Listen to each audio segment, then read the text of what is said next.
इस अभ्यास को जिस तरीके से पाकिस्तान डरा हुआ है, वो बता रहा है कि भारत का यह अभ्यास अपने मकसद को पूरा कर रहा है। पाकिस्तान की तीनों सेनाएं अलर्ट मोड पर हैं। वहीं दूसरी तरफ पाक आर्मी चीफ आसिम मुनीर को एक्सटेंशन के लिए पाकिस्तान सरकार ने दांव चल दिया है। लेकिन पाक फौज के मुखिया की हालत यह है कि वो युद्ध अभ्यास से ही घबराकर घूम रहे हैं। क्या है पूरा मामला, इस पर हम चर्चा करेंगे, लेकिन इसी से संबंधित एक रिपोर्ट हमने बनाई है, गौर से देखिए।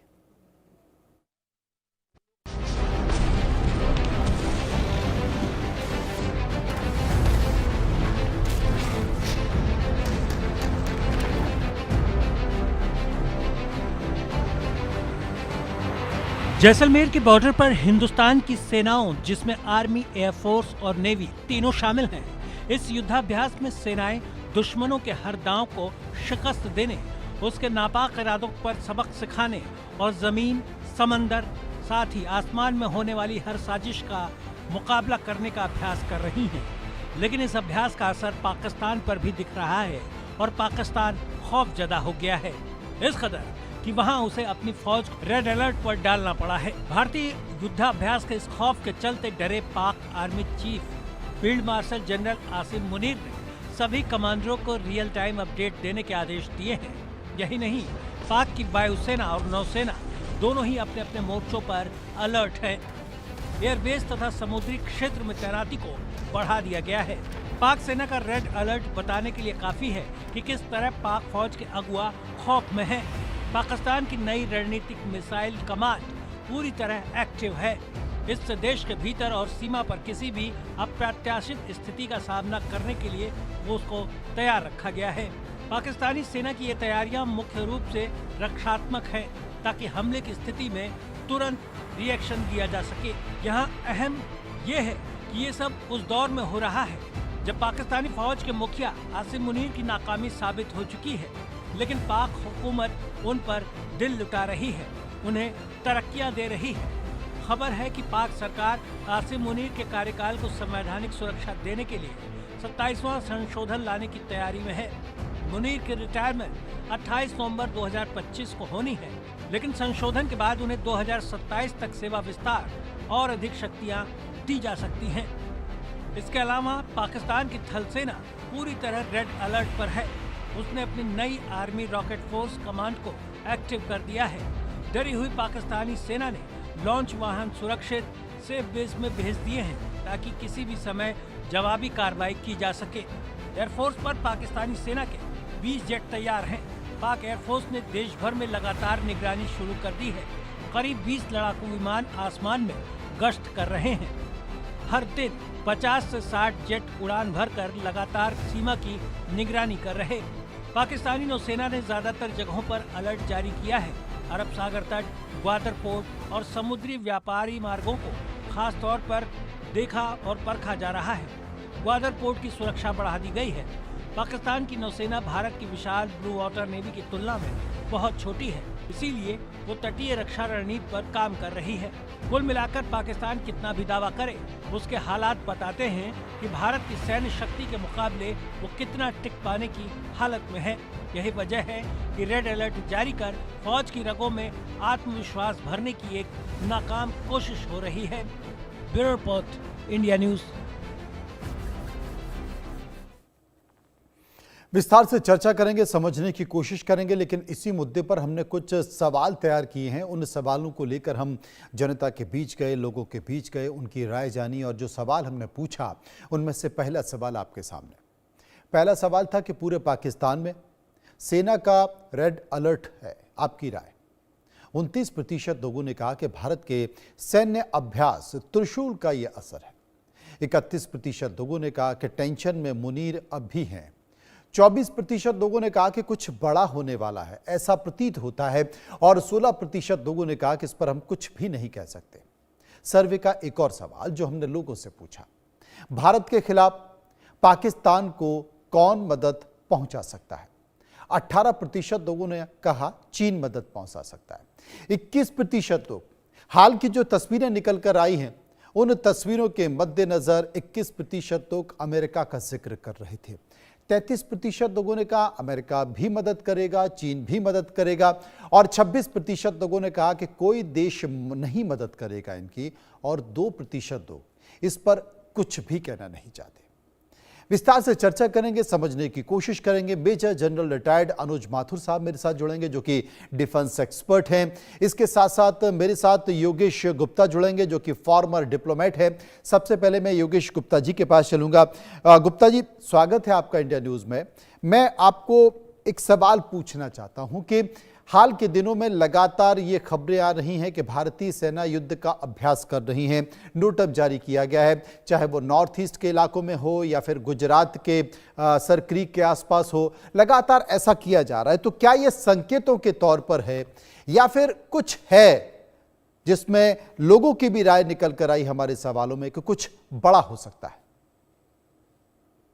कुछ टाइम पहले आपको याद होगा कि हमारे रक्षा मंत्री जी ने ऐसा कुछ बयान दिया था कि पाकिस्तान की तरफ से जो ये सर क्रीक का एरिया है गुजरात के पास, वहां पर पाकिस्तान की सेना ने काफी संख्या में अपने टैंक वगैरह जो है वो जमा कर दिए हैं।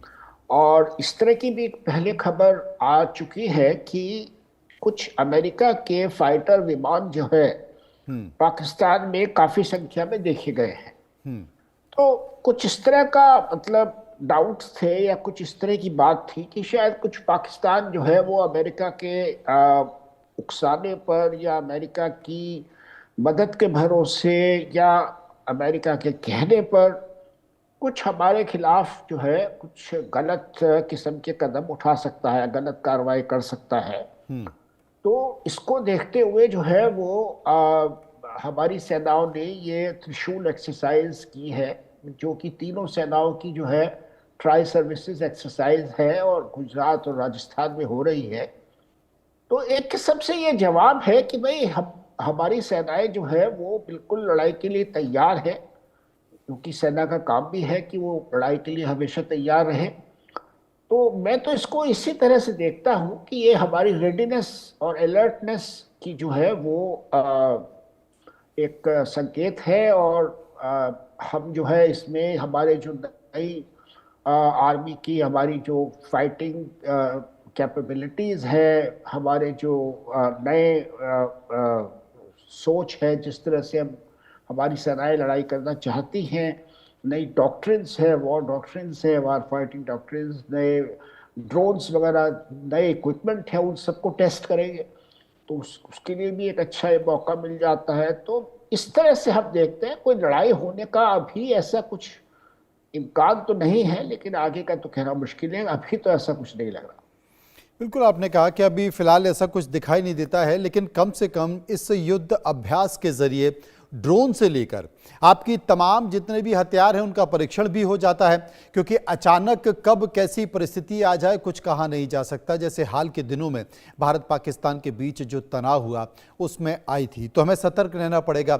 सतर्क इसलिए भी रहना पड़ेगा क्योंकि अब जो हमारे पड़ोसी देश हैं, चाहे वो बांग्लादेश हो, नेपाल हो, श्रीलंका हो, आसपास के जो पड़ोसी देश है, पाकिस्तान तो पहले से ही बदमाशियां करता रहा है, अब वहां पर उस तरीके से भारत के साथ दोस्ती के संकेत नहीं देखे जा रहे, बल्कि वहां से तल्खियां निकल कर आ रही हैं। तो हाल के दिनों में भारत पड़ोसी देशों की तल्खियों को महसूस कर रहा है और अपने खिलाफ संकेत और बयान भी महसूस कर रहा है। तो ऐसे में स्वाभाविक तौर पर भारत को सतर्क भी रहना पड़ेगा, तब जबकि चीन अपना रुख अक्सर दिखाता रहता है और हाल फिलहाल में अमेरिका की रुख भी बदला हुआ है। लेकिन अमेरिका की विदेश नीति के बारे में पूछूंगा, चूंकि आप राजनयिक रहे हैं, डिप्लोमेसी को बहुत बेहतर तरीके से आपने जाना है, समझा है, देखा है, परखा है, महसूस भी किया है, जिया भी है। लेकिन हाल के दिनों में जो डिप्लोमेसी है भारत और अमेरिका की, उस डिप्लोमेसी में आपको क्या दिखाई देता है? देखिए, अमेरिका जो है इस बात से खुश नहीं है कि भारत की जो है वो फॉरेन पॉलिसी में एक स्ट्रेटेजिक ऑटोनॉमी का जो एलिमेंट है कि हम अपने फैसले अपने आप करना चाहते हैं, अपने ज़रूरत के हिसाब से करना चाहते हैं, वो उनको पसंद नहीं है। अमेरिका चाहता है कि हम उनके कहने से फैसले करें। We should be part of we should act as their allies, और हम अपना सैन्य सामान जो है मिलिट्री इक्विपमेंट वगैरह उनसे खरीदे, इस तरह की उनकी उम्मीद है, वो भी हमें सूट नहीं करता। देखिए कई बार ऐसा होता है कि हमें लगता है कि भाई रूस में या फ्रांस में या जर्मनी में और जगह हमें बेहतर हथियार मिलेंगे जो हमारी ज़रूरत के हिसाब से, तो हम वहां से लेते हैं। तो इसलिए उनको ये अमेरिका को पसंद नहीं है। वो चाहते हैं कि भारत जो है एक बहुत बड़ी उभरती शक्ति है और भारत जो है वो उनके हिसाब से चले, और अगर भारत उनके हिसाब से नहीं चलता तो फिर वो चाहते हैं कि जितना भारत की प्रोग्रेस को दबाया जा सके उतना वो उसको दबाए, जिससे कि जैसे आज चीन उनको चैलेंज कर रहा है, इस तरह से कल आगे चल के भारत उनको चैलेंज ना कर पाए। तो ये उनकी सोच है। ये उनकी सोच है। इस बीच हम तमाम सारे संकेत भी देख रहे हैं, क्योंकि जो टैरिफ को लेकर तल्खियां अमेरिका के साथ हुई हैं, भारत भी लगातार प्रयास कर रहा है कि वो तल्खियां कम हो जाएं, लेकिन हो नहीं पा रही हैं। ट्रंप लगातार संकेत दे रहे हैं, वो अभी भी बार बार इस बात को लेकर अड़े हुए हैं कि साहब मेरे ही कहने पर युद्ध रुका। अभी 2 दिन पहले फिर से उन्होंने बयान दे दिया कि मैंने ही कहा था, मैंने टैरिफ का डर दिखाया दोनों देशों को और कहा कि इस युद्ध को खत्म कीजिए। परमाणु बम को लेकर भी, परमाणु परीक्षण को लेकर भी अमेरिका ने संकेत दिया है। तो ये संकेत क्या कहते हैं? क्या ये भारत के बढ़ते हुए प्रभाव, भारत की बढ़ती हुई अर्थव्यवस्था, जिसमें यह कहा जा रहा है कि वो आने वाले समय में विश्व की तीसरी बड़ी अर्थव्यवस्था बनने जा रही है। आपने डिफेंस सेक्टर का जिक्र किया, डिफेंस सेक्टर में भारत बहुत तेजी के साथ आत्मनिर्भर हो रहा है। डीआरडीओ एक बहुत सारे अच्छे संकेत दे रहा है। हम अपने हथियार बना रहे हैं, हम एक्सपोर्ट करने की तरफ भी बढ़ रहे हैं, कई देश हमारे हथियारों को ले रहा है। क्या इन सब के कारण भारत अब अमेरिका की आंखों की किरकिरी बन गया है? चाइना की तो पहले ही था। जी आप ठीक कह रहे हैं। इस तरह की बात जरूर अभी देखने में आई है पिछले कुछ महीनों में कि अमेरिका जो है वो खास तौर से ट्रंप एडमिनिस्ट्रेशन जो है, राष्ट्रपति ट्रंप जो है वो भारत की प्रोग्रेस से खुश नहीं है और वो चाहते हैं कि भारत उनके हिसाब से सब कदम उठाए और सब सामान जो है, तेल है या सब सामान जो है, डिफेंस इक्विपमेंट है, वो सब अमेरिका से खरीदे। रूस के साथ हम अब तो रिश्ते बंद कर दें या बहुत कम कर दें, इस तरह की उनकी सोच है जो कि हमें सूट नहीं करती। तो इसलिए थोड़ा सा अमेरिका के साथ हमारा मतभेद है। चीन के साथ तो आपको मालूम ही है, ट्रेडिशनल हमारी वो रही है, कुछ बॉर्डर इश्यूज पर भी हमारे कुछ मतभेद है और भी मतभेद है। चाइना भी कोई हमारी प्रोग्रेस से बहुत ज़्यादा खुश नहीं है, लेकिन मैं कहूँगा कि पहले के मुकाबले में चीन से रिश्ते थोड़े से अब स्लाइटली थोड़े से बेहतर हैं। तो अब हमें भी कोशिश करनी पड़ेगी कि भाई सबके साथ तो रिश्ते खराब होने से गुजारा नहीं होता, कि जहाँ तक हो सके इन बड़े मुल्कों के साथ कुछ वर्किंग रिलेशनशिप तरह की चीज़ चलती रहे तो बेहतर रहेगा। ये गुप्ता जी, पाकिस्तान की जो स्थिति बनी हुई है, क्योंकि वहाँ के जो सेना अध्यक्ष हैं मुनीर, उनका कार्यकाल खत्म हो रहा है, लेकिन ये उम्मीद की जा रही है कि शायद उनके कार्यकाल को बढ़ा दिया जाए, 2027 तक भी उनका कार्यकाल बढ़ा दिया जाए। पहली बार मैं देख रहा हूँ पाकिस्तान में, पहली बार मैं देख रहा हूँ कि पाकिस्तान की सियासत में बैठे लोग और सेना प्रमुख में जुगलबंदी देखी जा रही है। क्योंकि इसके पहले जैसे भारत पाकिस्तान के बीच तनाव हुआ, ये तनाव अगर और होता तो अब तक सत्ता का परिवर्तन हो जाता। बीच बीच में लगातार इस तरह की खबरें आती हैं कि शहबाज शरीफ अब कुछ दिनों के मेहमान हैं और वहाँ पर सेना सब कुछ टेक ओवर कर लेगी। लेकिन बहुत ही चतुराई के साथ शहबाज शरीफ ने मुनीर को वो स्थान दिया, उनका प्रमोशन भी किया। प्रमोशन करने के बाद ये हमने पहली बार देखा कि जब अमेरिका में बैठक होती है या किसी दूसरे देश में बैठक होती है तो शायद पाकिस्तान ऐसा देश है जहां का प्रधानमंत्री अपने साथ अपनी बराबरी में सेना अध्यक्ष को भी लेकर जा रहा है। यानी कि शहबाज शरीफ बहुत बेहतर तरीके से समझ रहे हैं, क्योंकि पाकिस्तान को तो सेना चलाती है, ये सबको पता है, और पूरे विश्व में पाकिस्तान ही एक ऐसा देश है जो सेना के पास है। बाकी सारे देशों के पास सेना है, लेकिन पाकिस्तान एक ऐसा देश है जिसके पास पाकिस्तान है सेना के पास। तो ऐसे में क्या शहबाज शरीफ बहुत बेहतर तरीके से समझ रहे हैं, इसलिए मुनीर को वो और बड़ा करके दिखा रहे हैं, बड़ा ओहदा दे रहे हैं, उसे हर जगह सम्मान दे रहे हैं, विदेशों में बैठकों में भी ले जा रहे हैं। अगर अमेरिका रेड कारपेट के तौर पर बुला रहा है तो वो शहबाज शरीफ को भी बुला रहा है और मुनीर को भी बुला रहा है। वो दोनों को बराबर के तौर पर मान रहा है। वो समझ रहा है कि पाकिस्तान में सेना अध्यक्ष होने का मतलब क्या होता है। आपने बिल्कुल ठीक कहा। देखिए, पाकिस्तान में जो असली कंट्रोल है वो तो सेना का ही है, आर्मी चीफ का ही है।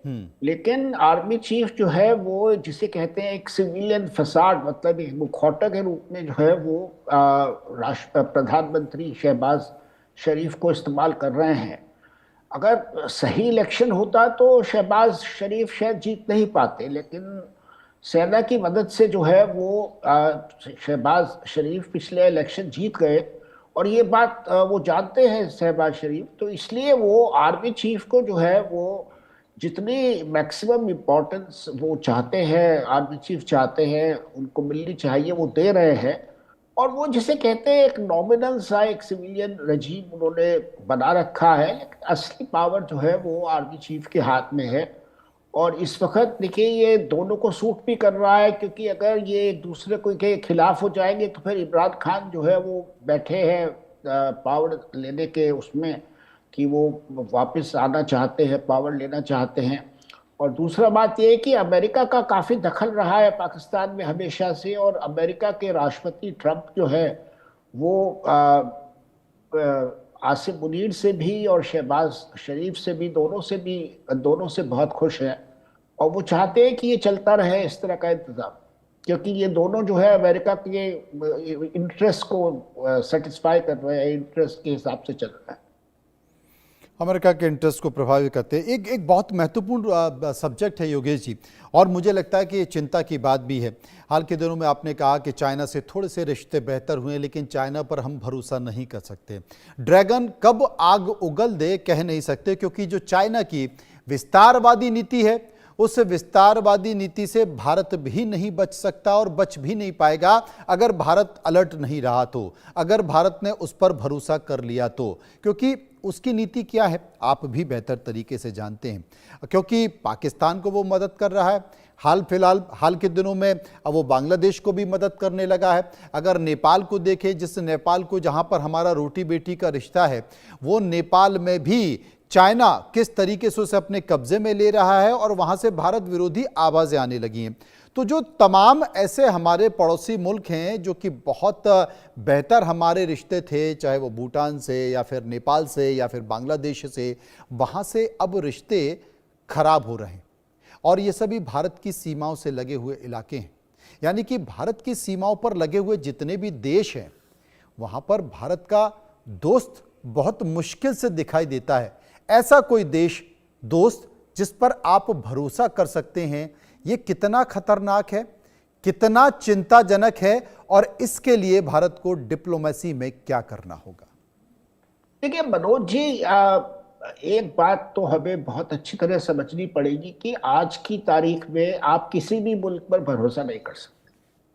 कोई भी मुल्क, आप पड़ोसी मुल्क को तो छोड़ दीजिए, आप किसी भी मुल्क पर भरोसा नहीं कर सकते।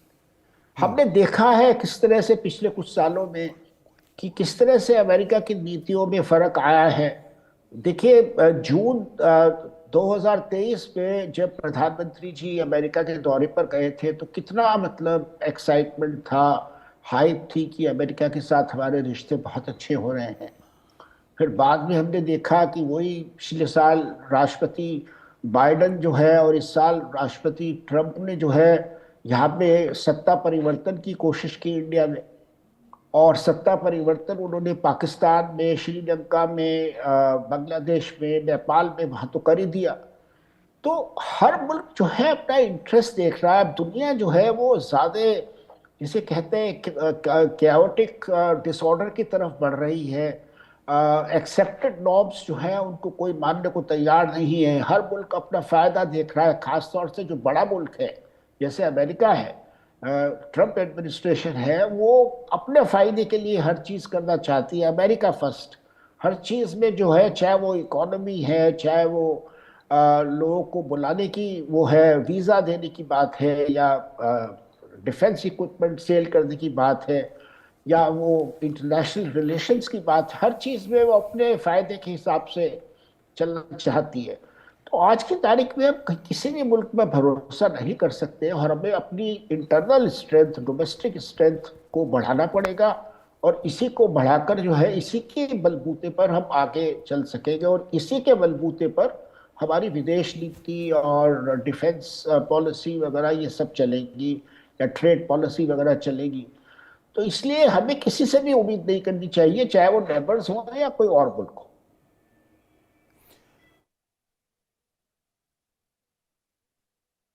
सवाल पूछे, कुछ और सवाल भी थे, उस पर लोगों की राय थी, एक बार उस पर नजर डाल।